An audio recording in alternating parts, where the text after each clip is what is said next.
by Bill Brady, titled Juror 11. The title is from the movie 12 Angry Men, an older movie about jury deliberation and the individuals making up the jury.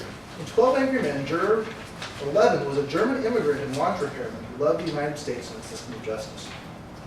Our speaker will tell his experience reporting for and preparing for jury duty. The story focuses on the process of selecting participants to bring into the courtroom and the reason for the whole process.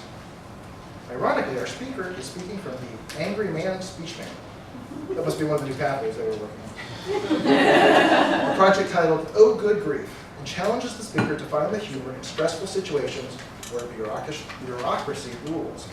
The time is 68 minutes. Please help me welcome Bill Brady, who, according to the judge, is no longer allowed in the Indiana County Courthouse unless in handcuffs and leg irons.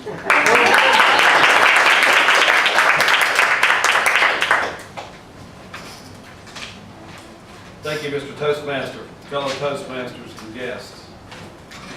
Sometime back, I received a summons for jury duty. And so, like a good citizen, I dressed up, went downtown, found a parking place, walked into the jury room 405 on the 4th floor, and stepped in and looked around. And there were my people. Older people like me that can't be fussed with running upstairs because the elevator broke, or being late, can't find change. So we get there early, we get a good seat, and I did. The summons said, bring something to read because you're going to be there for a while. So I did. I went down to the library and I checked out Crime and Punishment. for two reasons. One, I couldn't find In Cold Blood by Truman Capote.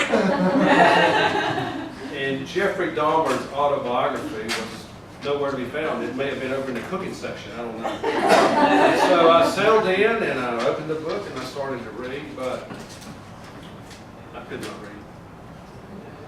The entertainment value of the people coming through the door was such that I had to put the book away, grab a piece of notepaper and start taking notes. Oh my word, the people who came in that place. It was like they'd taken an old school bus down to Walmart and they just kind of collected whoever came out the door, drove downtown, said go upstairs, here's your jury. It was pathetic. For a while I thought people were just coming in to get out of the cold. One girl came in, she sat down on the floor, plugged in her computer, put the earbuds in, started bobbing her head from side to side. Just sitting on the floor. Eventually about 100 people came in, and then around 15 minutes after 9, we were supposed to be there at 9, this nice looking woman comes in a business suit, and she said, I'm the jury clerk and I'm here to prepare and process you for jury duty. Then she said, is there anyone here who doesn't think they can fulfill their obligation? Anyone here that needs me to print out their summons for them? Anyone with a small bladder, Jimmy legs? Anyone? Anyone? She left with about 25 people. They never came back, and then she came back in. And then she said, is there anyone here who thinks their appearance may prevent them from serving on the jury? Do you have a beard like ZZ Top or the headmaster at the Hogwarts School of Wizardry? Are you a homeless, skinhead, or just a crazy person? Do you look like Rasputin, Angry Bob? Look demented? Any white supremacists in the room? Do you look like the tattooed lady at the carnival? Is your head bobbing side to side 30 minutes after the music's quit? I looked over at head bobbing girl and she had stopped bobbing her head, and I thought, wow, she really wants to be on the jury. If you have flip-flops with crusty heels showing, dirty shoes. There's a guy downstairs on the first floor that shines shoes, and he has a raft. He can cut that crud off the bottom of your heels. So there's a guy in there who looked like he had stuck his foot in his son's chemistry set and had crystals growing up.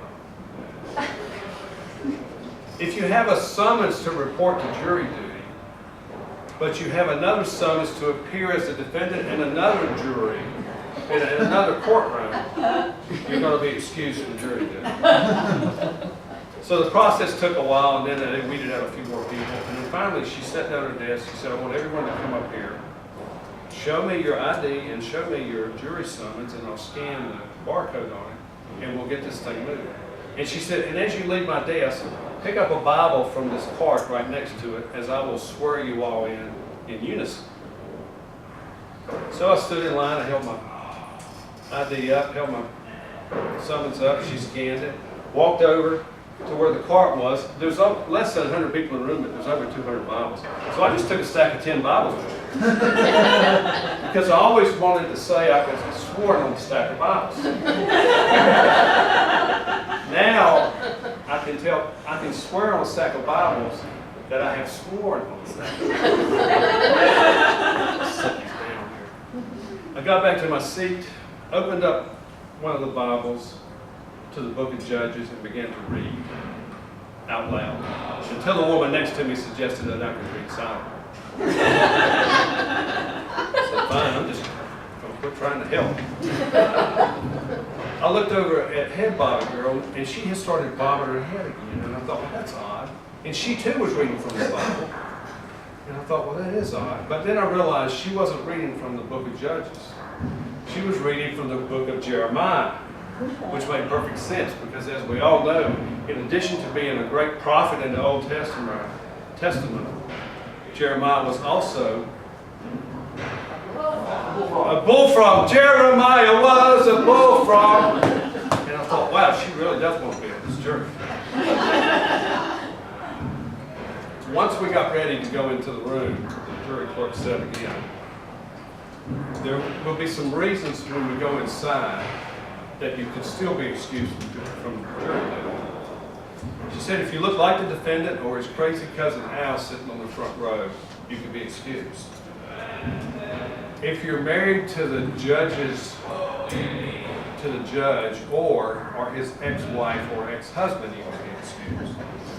If you have Tourette's, bulbar affect syndrome, or you cry like weeping Wanda, you can be excused. If the bailiff says drop your hoodie, and when you drop it, there's a second hoodie under the first hoodie, you can be excused. If when you walk into the courtroom, some of the spectators stand up and start flashing gang signs at you, you can be excused. When I walked into the courtroom, these two guys stand up and they start doing all this stuff. And I was ready to steal second base until I realized they weren't looking at me, they were looking at the guy who was behind me. As we stood there making our way down through the courtroom, file into rows of seats, I decided I wanted to see if I could figure out who the defendant was. He wasn't hard to spot. I mean, he's kind of a shady-looking little guy with bags under his eyes, wearing an ill-fitting suit. He just looked guilty. But I was wrong. That wasn't the defendant. That was the defendant's attorney. The defendant was this kind of tall, lanky guy sitting over there in a suit that just looked too new, and he's got his arms crossed, and he's kind of a sour look on his face. He had that look like, I know my rights, I'm going to get a trial by a jury. That's my right, and I'm going to get a trial.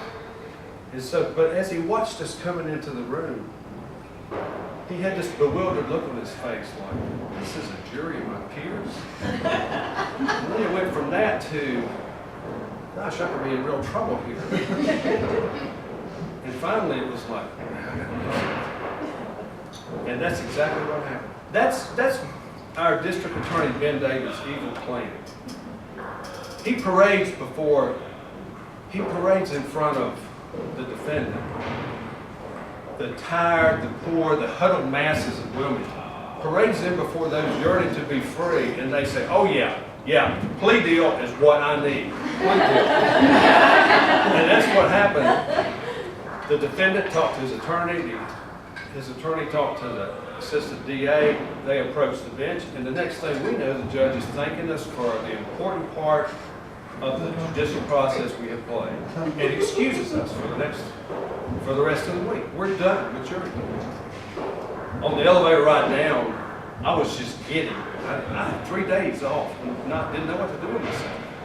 As we stepped off the elevator, and started to walk outside. The woman leading our little group stopped and gasped. She said, "What a joyful day."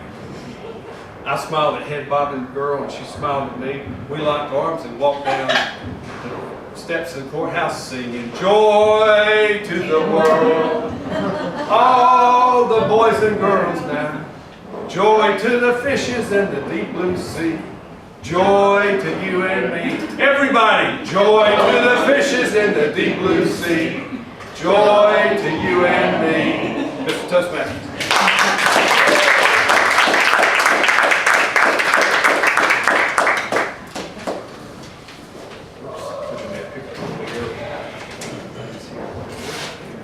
Thanks, sir. Please take 1 minute, write some comments to Phil.